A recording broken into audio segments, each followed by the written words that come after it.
informative speech of the Keystone XL pipeline. Before the day of the modern age car, settlers traveled across the country on horses, oxen, and wagon. What took months by wagon soon took weeks by car, then days by rail, and hours by plane. What do all of these have in common? Our world's ability to adapt to new infrastructure and getting products and people to places further and faster. One great example is the world-renowned oil pipeline industry called TransCanada. This pipeline from Canada runs across the United States to Texas by underground piping systems. In 2008, the first Keystone pipeline passed through my family's land nearly a half-mile from my home. There was much controversy of what would happen to our farmland and land value because of such a large-scale pipeline had not yet been installed. The Keystone Pipeline in Nebraska has been a main controversial topic with landowners and environmentalist groups for years now, as Canadian tar sands are pumped through much of the Midwest. Today, we will dig our way into the history of the TransCanada Keystone XL pipeline, then instill the purpose of the pipeline and the role Nebraska plays, and finally run through the controversy of the pipeline and what it means for Nebraska landowners. So first, we will dig our way into the history of the pipeline. The pipeline was first proposed and passed in Nebraska in 2006, according to the article in the TransCanada Keystone XL pipeline in 2018. The construction was underway in 2008 and was finally in operation in 2010. The pipeline has since transported 1.5 billion barrels of crude oil to refining centers in the U.S. through a 36-inch subterranean tube.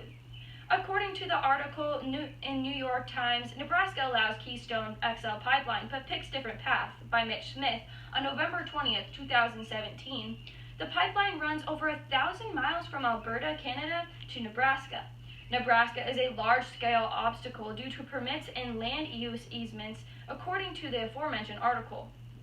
The 2008 pipeline passed through North Dakota, South Dakota, Nebraska, and split into two separate sections in Steel City, Nebraska, where one went south through Kansas and Oklahoma into Texas, and one went east through Missouri into Illinois. Special obstacles included rivers such as the Platte, Missouri, and Mississippi River, where the company had to burrow under in order for it to pass. So where does it come from Canada and what's in it? According to an article in the NRDC by Melissa Denchuk called "What is the Keystone Pipeline?" The oil comes from tar sands of northern Alberta, Canada's forest. The tar sand is a tremendously sticky deposit which contains bitumen, which is a gooey type of petroleum that is converted into fuel. It is a much different substance that comes from other refineries. This process of extracting tar sands is a much more rigorous process, which drives up economic costs. This leads us into the purpose of the pipeline. Next, we will instill the purpose of the pipeline and how it relates to Nebraska. According to the aforementioned article in the NRDC, the rigorous and expensive process of extracting the tar sands led to the building of the pipeline to cut down on costs of sending it to refining companies across the country. According to Schneider in the article called "Nebraska Regulates Approves Keystone XL Pipeline After Years of Controversy," in the Los Angeles Times, that there is no extreme need for the new pipeline proposed for 2019, but it is due in part to the competition between top oil companies and prices. The original pipeline was supposed to be over 4,000 miles long and transport 1.4 million barrels of oil a day to refineries in Illinois and Texas. But why is it sent all the way to Texas and companies along the coast? It must be sent because of the thick crude of the tar sands, and it is sent to companies that are equipped to handle the differences in oil, which are located usually along the U.S. Gulf Coast, according to Paul Hamill in the Omaha World-Herald article called "In Suit: Landowners Opposed to Keystone Pipeline Routing Must Start Over" on April 17, 2018. There are also many regulations and safety precautions to be taken in Nebraska. According to Edwin Slade in a journal article called "The Keystone Pipeline Edition, Assessing the Potential Benefits of Gasoline Prices and Security" in the Creighton Law Review in 2012, TransCanada must undergo extensive permit processes. It has recently taken them 5 years for their permits to be reviewed. Not only do they have to have landowner agreements and come to a fair settlement, but state permits to undergo special obstacles such as waterways, such as the local Platte River, is pertinent and important because of our state agriculture and wildlife.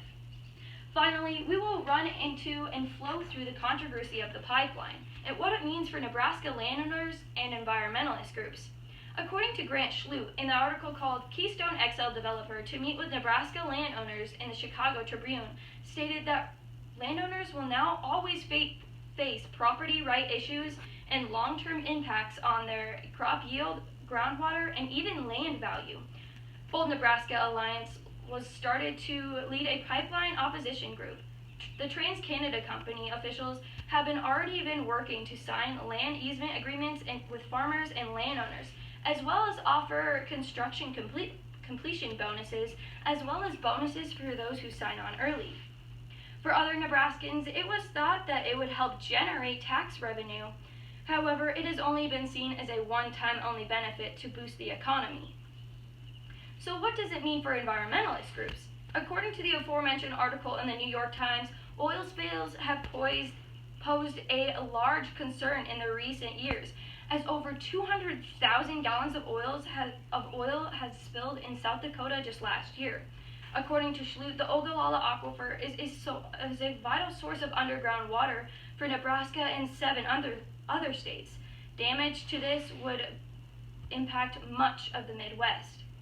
Digging under the Platte River was also another feat on its own. It brings many people to wonder if the piping will be able to undergo Nebraska weather conditions. Eminent domain is also another controversy on its own. It is a controversy because of a foreign company demanding legally that owners must sign with them and let their pipeline pass. However, there are many benefits that come along with the pipeline as well, including reducing gas prices and strengthening national security. The question is if the benefits will be able to justify long-term environment issues and reliance on fossil fuels.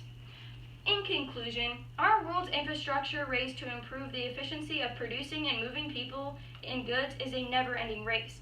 The Keystone Pipeline in Nebraska has been a main controversial topic with landowners and environmentalist groups for over a decade now. Today, we dug our way into the history of the TransCanada XL pipeline, then instilled the purpose of the pipeline and role Nebraska plays, and finally ran through the controversy of the pipeline and what it means for Nebraska landowners. Next time you hear updates about the TransCanada pipeline, you will know the background of how it came to be in Nebraska, and you can formulate your own opinion on the effects to Nebraska landowners and the environment.